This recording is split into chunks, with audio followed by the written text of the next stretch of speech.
Todos nós precisamos tomar decisões quando o assunto são as chamadas cidades inteligentes.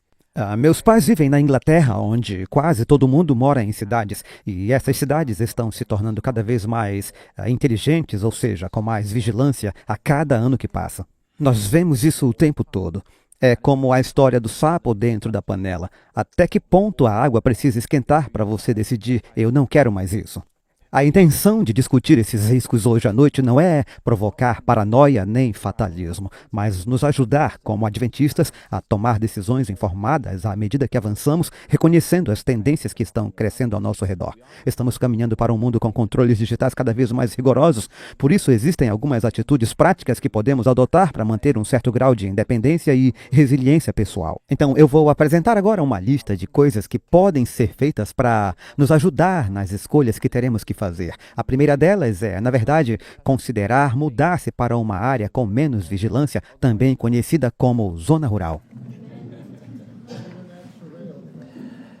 Porque as chamadas cidades inteligentes, como o próprio nome diz, começam nas cidades e ainda não existe algo como um campo inteligente. Mas estamos avançando rapidamente na direção de ambientes urbanos inteligentes que funcionam sob vigilância total.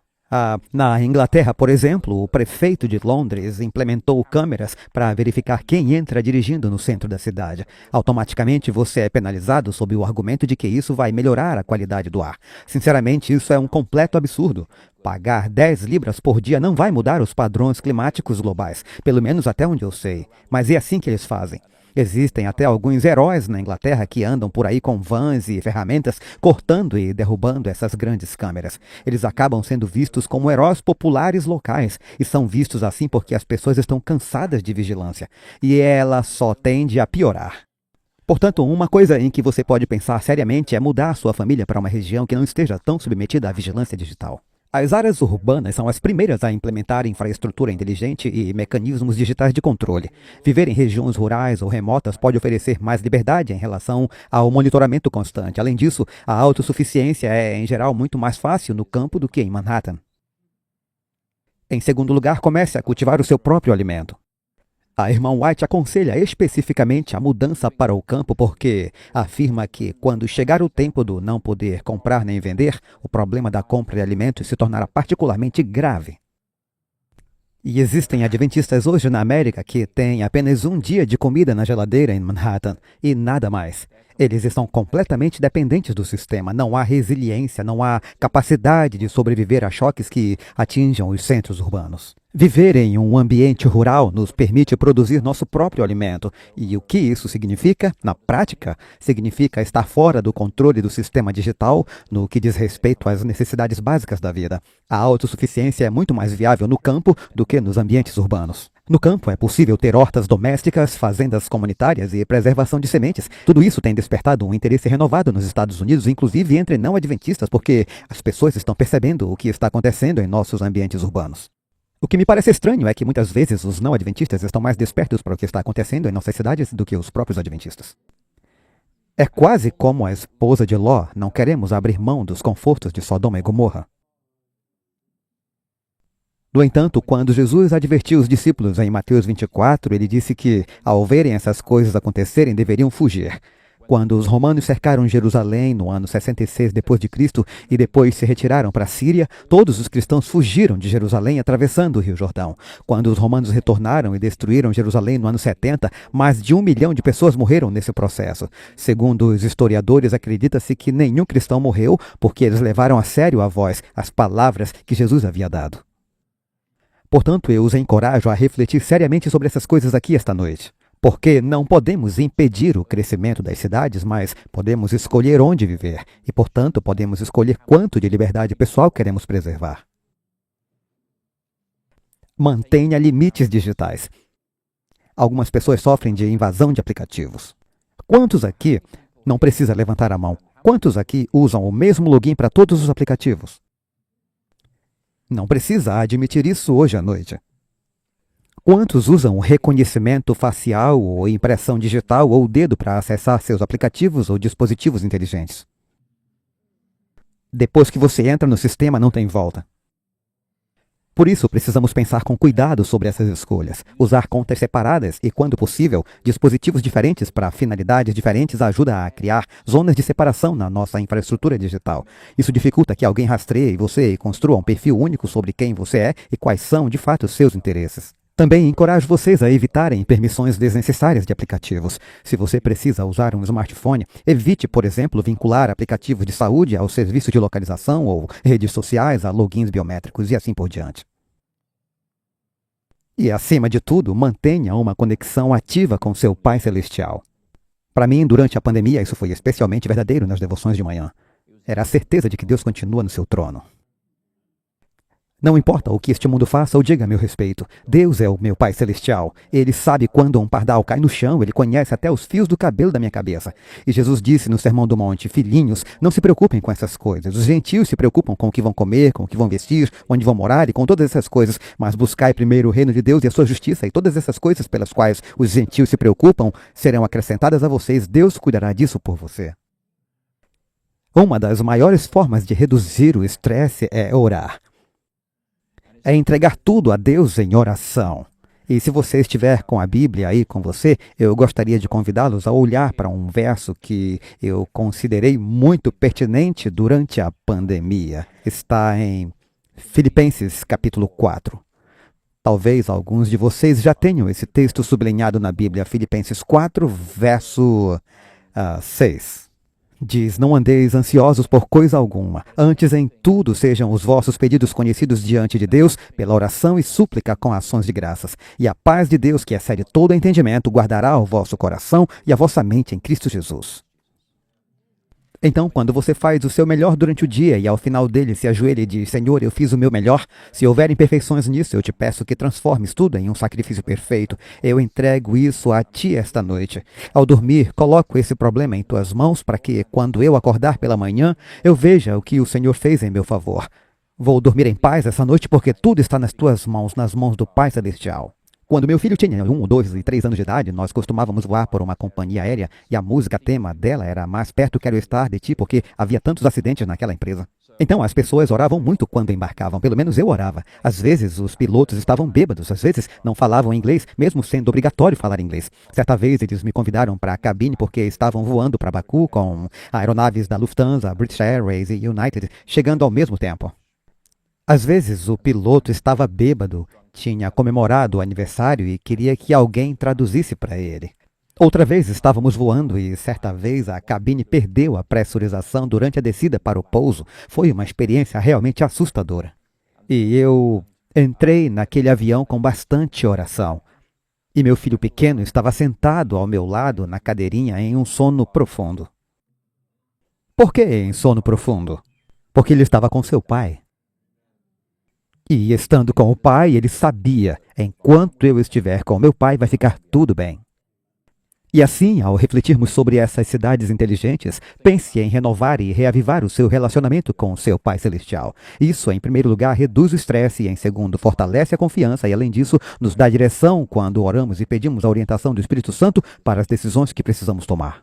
Prepare-se também para possíveis restrições de viagem. Quando a Covid chegou, eu falei com meus pais na Inglaterra e todos os voos estavam cancelados. E minha mãe disse: Conrad, talvez nós não nos vejamos mais deste lado da eternidade. Então, vamos nos despedir agora. E como família, tivemos que aceitar que talvez não vamos mais ver nossos pais na Inglaterra. Meu pai está na casa dos 80 e já apresenta algumas fragilidades. Por isso, reconhecemos que, por causa das restrições de viagem, talvez não nos víssemos mais. E isso nos fez perceber que este mundo não é o nosso lar.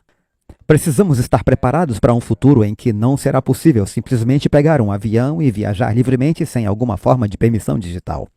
Isso significa valorizar a possibilidade de viajar agora enquanto ainda podemos e preservar os relacionamentos que realmente importam em nossa vida. Também significa tomar medidas para conseguir sobreviver em um mundo de controle digital. Eu viajo muito pelos Estados Unidos e no ano passado, quando estive no Alabama para um retiro de homens, uma forte tempestade passou pela região e derrubou toda a energia elétrica da cidade. Eu só tinha cartão de débito e cartão de crédito. Eu não conseguia comprar gasolina, não tinha dinheiro em espécie e os postos e lojas não tinham caixas funcionando. Não podia ser processado. Se não tivesse dinheiro em mãos, simplesmente ficava sem alternativa. Havia cerca de 15 de nós presos em uma casa. Estávamos caçando porcos em uma fazenda de um agricultor adventista e, na verdade, fazendo o controle do rebanho. Mas ficamos isolados naquela propriedade, com cerca de 7.000 acres de mata, sem saber de onde viria a próxima refeição, porque tudo havia colapsado por 4 dias, nada funcionava naquela cidade. Ali eu percebi o quão frágil a nossa civilização realmente é. A partir daquele momento, eu passei a carregar um mapa no porta-malas do carro. Eu estava dirigindo pelo sul do Alabama, o meu telefone havia descarregado e eu não fazia ideia de onde estava. Foi um mapa de papel que me orientou. Portanto, precisamos pensar seriamente em como nos preparar para quando as restrições de viagem chegarem a nós. Eu quero falar agora por um momento sobre a mensagem de saúde. Podemos chamar isso de otimizar sua condição de saúde. Quando você cuida da sua saúde e vive os princípios da mensagem de saúde adventista, você se torna menos dependente de visitas frequentes ao médico. E em uma cidade inteligente com identidades digitais, isso significa estar menos suscetível ao controle do Estado. Maximizar e otimizar sua saúde é uma excelente forma de minimizar o controle governamental, seja numa cidade inteligente ou em qualquer outro tipo de crise. A razão não é rejeitar a medicina, mas manter o corpo saudável para não se colocar numa situação em que você seja obrigado a cumprir algum tipo de imposição para liberar o acesso à sua identidade digital e, consequentemente, ao atendimento de saúde.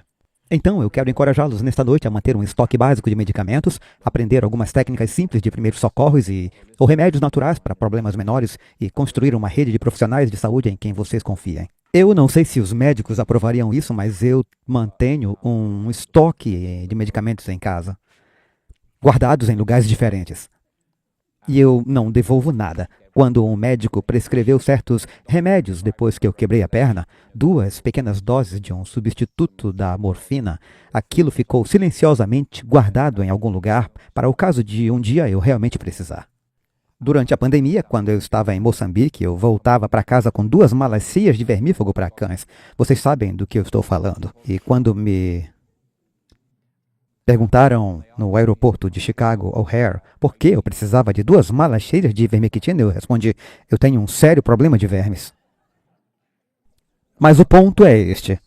Aproveite enquanto pode para adquirir o que for necessário, porque você nunca sabe quando vai precisar. Durante a pandemia, pessoas batiam à minha porta à tarde da noite dizendo, a minha avó está morrendo de Covid. Eu ouvi dizer que você tem vermectina. Nesse momento, você precisa tomar uma decisão. Vai tentar salvar a vida de alguém ou vai, talvez, infringir alguma regra? Eu não sei. São decisões reais que precisam ser tomadas. O que eu aprendi durante a pandemia é que, numa era de vigilância, você precisa saber em quem pode confiar e em quem não pode. Ao sairmos da pandemia, vimos o quão autoritários os governos podem se tornar. Vimos como de um dia para o outro, você pode estar vivendo a sua vida normalmente na América e no dia seguinte se tornar parte de uma minoria odiada, atacada por praticamente todos os braços do governo. Quase da noite para o dia, pense no que aconteceu comigo. De repente, eu passei a ser odiado pela maioria dos meus próprios concidadãos. Por isso, não basta apenas maximizar nossa saúde. Precisamos também fortalecer ao máximo a nossa rede de pessoas em quem realmente confiamos. E a melhor maneira de fazer isso é estar envolvido em um grupo de estudos bíblicos ou em um pequeno grupo. Participe de um PG, comece a igreja no lar, inicie uma comunhão bíblica em sua casa. E em poucas semanas vocês deixam o superficial e passam a viver uma verdadeira intimidade espiritual com confiança real sendo construída entre vocês. E no tempo do fim, antes da volta de Jesus, nós não estaremos adorando em grandes catedrais, estaremos adorando em grupos nos lares. Por isso eu os encorajo desde já. Sim, continuem indo à igreja no sábado, mas comecem também a construir os relacionamentos durante a semana. Aprendam quem vocês realmente podem confiar. Porque durante a pandemia percebemos algo muito claro, ninguém viria nos resgatar. Não houve nenhuma cavalaria denominacional surgindo no horizonte para salvar os adventistas que defenderam a liberdade de consciência. Estávamos por conta própria. E não adiantava conhecer alguém distante, em outro estado ou país. A pergunta real era, você conhece alguém perto de você, geograficamente, em quem possa confiar? São essas pessoas que você vai acompanhar, orar e convidar para entrar na sua casa. Esse é o lugar de refúgio, caso você precise ir a algum lugar. Então, ao refletirmos sobre a implementação das cidades inteligentes, pensem seriamente em construir redes locais de comunidade espiritual e confiança dentro das igrejas. Isso é preparação para o que está vindo. Vai abençoar você espiritualmente hoje e vai prepará-lo para o amanhã. Também quero encorajá-los a praticar a desintoxicação digital. Nós fazíamos isso com missionários nas Filipinas. Quando os jovens chegavam lá, dizíamos: todos entreguem seus celulares, por favor. Vocês os receberão de volta daqui a um mês. Vocês têm ideia de como isso era traumático para jovens de 19, 20, 21 anos? Alguém aqui sente ansiedade quando não encontra o celular? Eu vejo algumas pessoas admitindo isso aqui. Outro dia eu estava voltando para casa e achei que o meu telefone estava no banco ao meu lado, mas não estava. Eu tinha desligado o som por algum motivo e a minha esposa me mandou uma mensagem e eu respondi. Então pensei, o telefone está no carro porque ainda estou digitando, mas eu não consegui encontrá-lo em lugar nenhum. Eu levei quase um dia inteiro para descobrir que ele estava preso embaixo de um dos bancos junto à parte eletrônica. E durante aquelas 24 horas a ansiedade que eu senti foi real.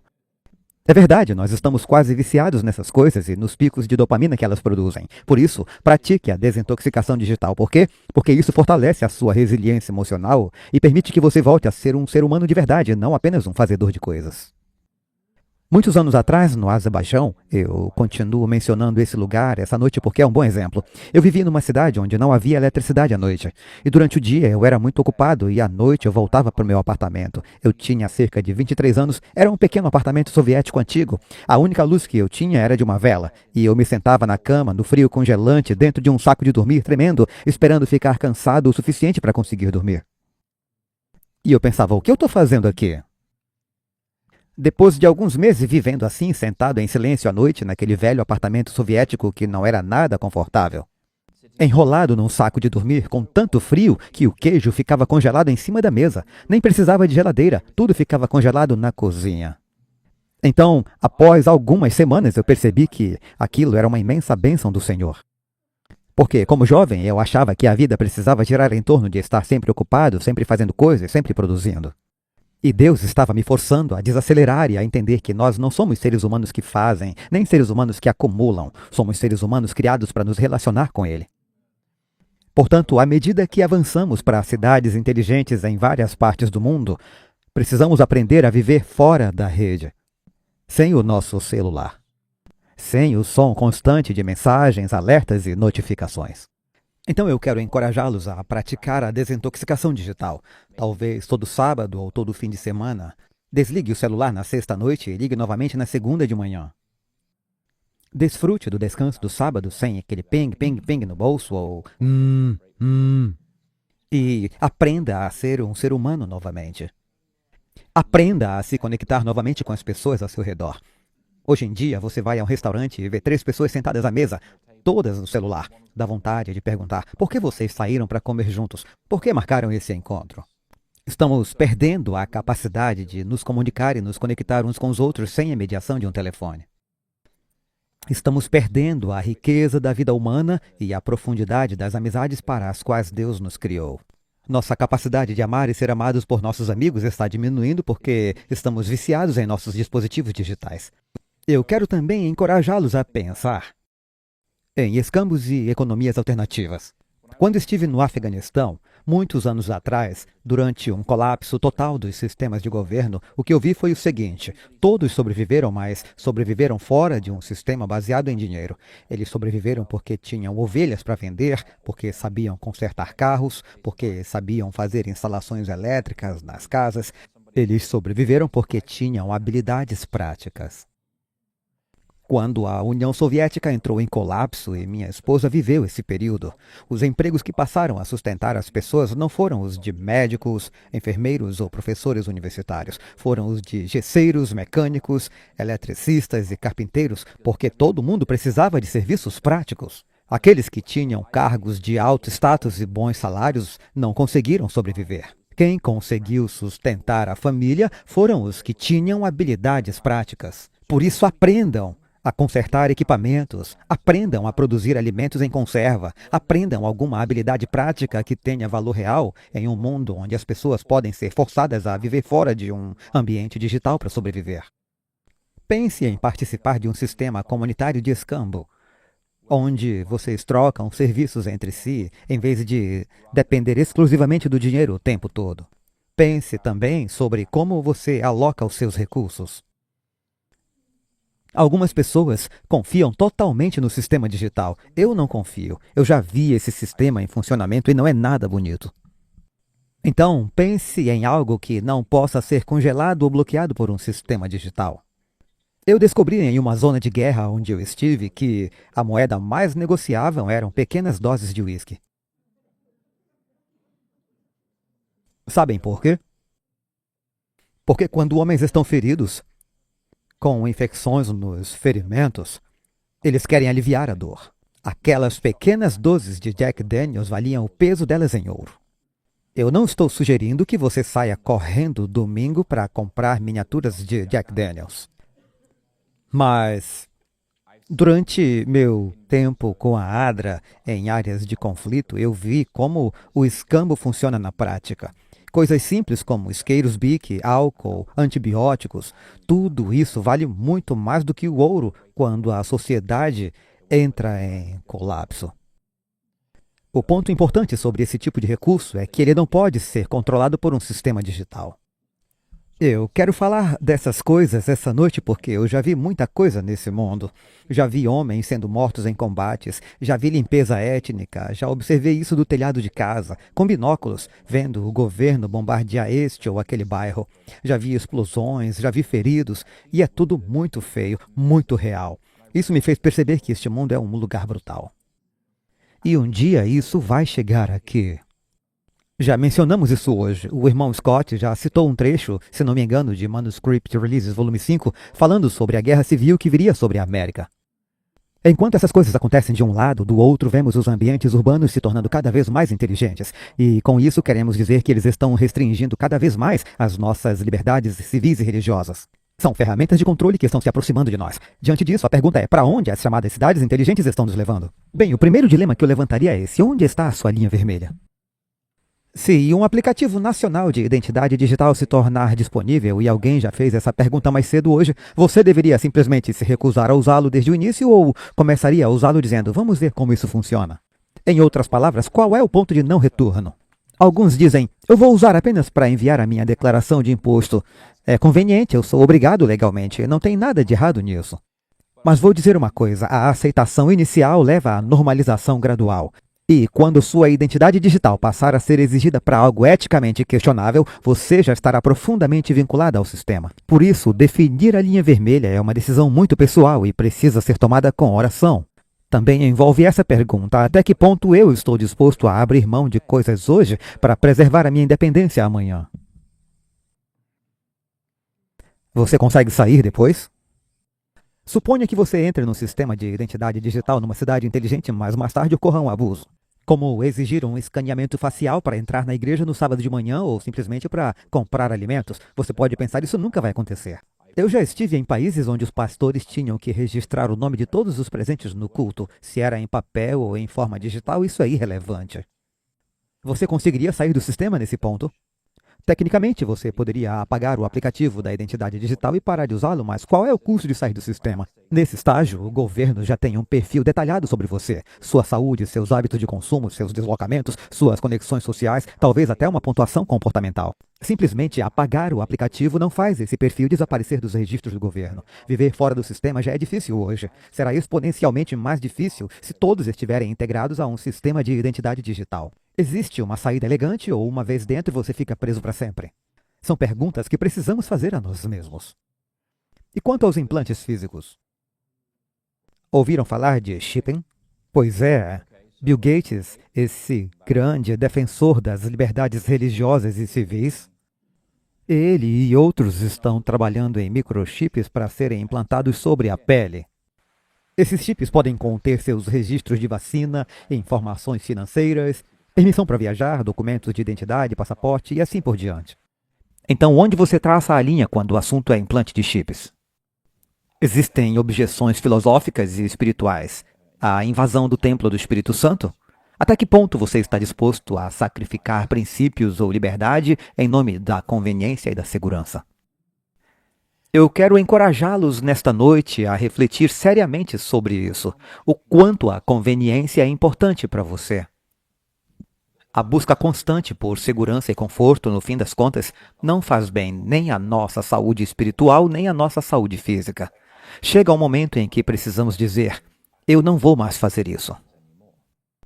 E antes que essas coisas nos sejam tiradas pela força, por decreto ou por imposição legal, é melhor começarmos hoje a aprender a viver uma vida mais simples, uma vida de abnegação que nos permita abençoar os outros e construir aquilo que realmente importa, relacionamentos humanos significativos.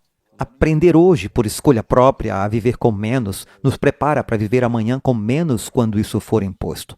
Por isso precisamos pensar seriamente nessas coisas. Então, o que podemos dizer em conclusão? O nosso tempo já está chegando ao fim aqui. Então, precisamos pensar sobre essas coisas. Então, como o nosso tempo já está chegando, o que podemos dizer para concluir? Identidades digitais, cidades inteligentes, moedas digitais de bancos centrais, tudo isso está construindo a infraestrutura para a implementação da marca da besta. Estamos caminhando para uma nova masmorra digital vendida com os argumentos de conveniência, segurança e proteção, mas ela se tornará uma prisão digital da qual não haverá saída. Hoje, nós ainda podemos escolher como vamos responder quando essa estrutura digital for usada para impor a marca da besta. Será um tempo de coerção global da consciência, imediatamente antes da segunda vinda de Jesus. A questão central será a adoração verdadeira ou falsa, o sábado bíblico ou o domingo papal, os mandamentos de Deus ou os decretos dos homens. Apocalipse 13, versos 16 e 17 diz: a todos, os pequenos e grandes, os ricos e os pobres, os livres e os escravos, faz que lhes seja dada certa marca sobre a mão direita ou sobre a fronte, para que ninguém possa comprar ou vender, senão aquele que tem a marca, o nome da besta ou o número do seu nome. Quando a marca da besta for imposta, há uma palavra que se repete continuamente em Apocalipse 12, 13 e 14. Eu coloquei esses textos aqui, a palavra é adorar. Em Apocalipse 13, verso 4, diz que eles adoraram o dragão. Isso é a falsa adoração. Logo depois, vemos a adoração forçada da imagem da besta, e os que não adorassem a imagem da besta seriam mortos. O verbo usado ali no grego é o mesmo. E em resposta a essa adoração coercitiva do mundo, Deus declara que devemos adorar aquele que fez o céu e a terra e o mar e as fontes das águas. É o mesmo verbo no grego. Portanto, em Apocalipse 13, temos a adoração a Satanás. Mais adiante, a adoração à imagem da besta. E, em contraste, em Apocalipse 14, temos a adoração ao Deus vivo e verdadeiro.